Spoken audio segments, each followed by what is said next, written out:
I want to talk about booking more meetings on the phone when you're cold calling. My name is Jacob Teweiner. I've brought in over 1 million in sales with cold outreach. I've ripped over 10,000 dials and I booked a lot of meetings on the phone. I have surprisingly high conversion rates on the phone, so I want to share with you some tips that I've employed to help me book more meetings when I'm cold calling. Before we get into it, go ahead and grab the free pain-based prospecting training down below. It teaches you how to build really targeted lead lists of people that are already pre-qualified to buy. So when you reach out, you can give them a relevant reason for their outreach, and you just convert them at much higher rates. And actually, your list is your strategy. So if you don't have a good list, the odds of you being successful with cold outreach are low. Okay, great. So let's get into the video. How do you book more meetings on the phone? I was on a coaching call on Friday, and the guy told me that he made 40 cold calls his first time. I think one of his first times cold calling. He made 40 cold calls. He actually got 2 or 3 people on the phone, decision makers, which is not bad. That's about let's say if he got 3 out of 40, that's about a 7.5% connect rate, so not so bad. And he didn't book any meetings, but he said that 2 of them were interested. He said that, and which is a good sign, right? They have some interest. The first person he told me, the guy said, "I normally would hang up on people like you, but what you said to me intrigued me," and they had like a 5-minute conversation. So that's awesome. You know what I mean? Like that's a pretty good outcome for your first time cold calling. It actually means that the market is so hot that they're willing to buy even if you're not a good cold caller. Because this guy did not do what he should have done. I'm sure he didn't use a good good cold call script. He clearly didn't know how to close the call, and yet he still had someone speak to him for a while and even tell him that he was interested. So really, any experienced cold caller probably would have converted this into a meeting. And but this one mistake, I think, is what caused an issue. And if you implement this strategy, I've seen this for myself and other people I've coached, turn warm leads into actual book meetings. Because the reality is, if someone on the phone tells you, I'm interested, but send me an email, or I'm interested, follow up later, or whatever, they're actually just pulling your leg. They're not really interested, at least not enough to book a meeting. And even if they are someone interested, the odds of you getting a hold of them another time and actually getting them to pick up the phone are so high. Think about it. You had 2 or 3 people out of 40 dials actually answer the phone. So the odds of you getting them to answer again are pretty low, and you really don't want to let the opportunity go. You want to use the power of now when you're cold calling and when you're in sales in general. So I want to share with you a tip that I share with him and other people to help him convert more meetings. So what happened was, at the end of the call, he said, it sounds like the guy's let me think about it. And he said, great, I'm going to let you think about it. Let's have you follow, I'll send you a coupon code. I'll send you an email with some more information. We'll follow up later, okay? And he said, okay, great. And then they hung up. So he's going to try and, follow up with him later on. Hopefully he gets him back on the phone. If he does get him back on the phone, it'll probably convert into a meeting. But the odds of that happening are low. So what could he have done differently to turn that call into a meeting booked and really increase his chances of actually having a meeting held, a qualified opportunity, and a booked deal? So sales and cold calling especially is all about using the prospect's momentum. I wouldn't say against them, but using their momentum in your favor. So this guy was interested. He literally said, I would normally hang up on someone like you, but you've piqued my interest.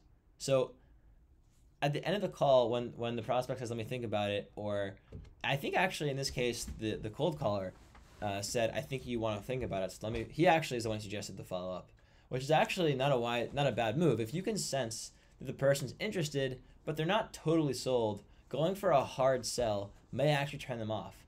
Rather, if you're sensitive to their current state and you are helpful, right, and you can be sensitive and they'll appreciate that while still moving the deal forward. So at the end of the call, right, what you can say is, hey, it sounds like you might want to think about this. That makes a ton of sense.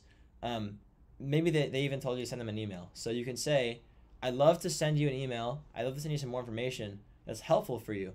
What about our conversation today was interesting? What can I send over that you wanted to think over a bit more?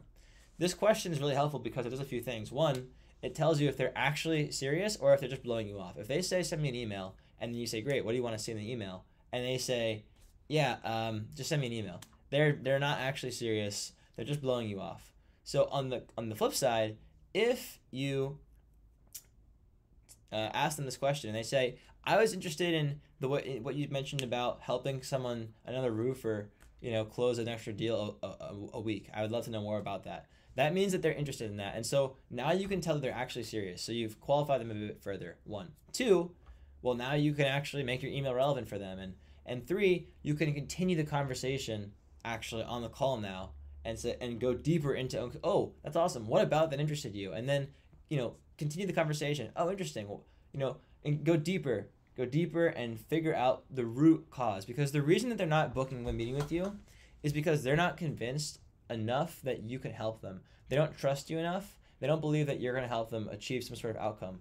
So if you ask them what interests them and they tell you, now you have more ammo to dig deeper and go, oh, the roofer that I helped? And they go, yeah, I thought, it was cool that you helped them because we also have the same problem that, we get a lot of leads that call us, but we always miss the phone. So the fact that you were answering the phone for them and you were able to book more jobs with the phone answering service is pretty interesting to me. And you go, oh, cool. How many of those calls do you think that you miss every single week, And now you've turned send me an email into a further opportunity to discover pain and dig into the pain.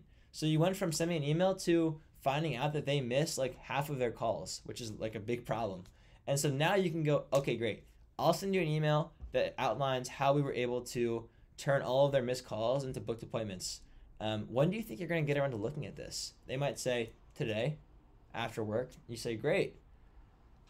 Then you can say, I'll send you an email today so you can look more at it. And I think afterwards, these kinds of emails, they tend to leave people with more questions than answers. So I'd love to follow up with you and discuss further once you've had a chance to think about it. But I don't want to call you out of the blue again. I'd rather schedule some time where we can both chat. Are you around maybe tomorrow or the next day in the afternoon? I'd love to show you how we helped XYZ company achieve outcome as well. And it'll take 15 minutes. That was a bit long-winded. I was riffing. But the point is, once you get them to tell you when they're going to look at the email, you can say, great, you can look at it, you can think about it. And instead of letting them off the phone like this guy did and then never talking to them again, book the next step while you have them on the phone. Book the next meeting. Great. You're going to look at X, Y, and Z email that I sent you. Let's chat a bit further about this tomorrow or the next day so that we can review it together. And I can show you how this company actually achieved the XYZ outcome, and we can walk through how it worked for you as well. So now you're actually selling the meeting while still giving them what they wanted, and it just flows really well. It's a good strategy to try and, use their momentum to your advantage, and it works well. I had another guy who was cold calling who got people interested, and then he said, great, I'll send you a calendar link, and then he got off the call, and he would send them a meeting booking link, and none of them booked the meeting, and he was kind of frustrated. So I told him, just book the time while you're on the phone, get the calendar invite out live on the phone, and when he started doing that, boom, immediately started booking meetings. So if you're having trouble booking calls, you're probably having a hard time setting the meeting.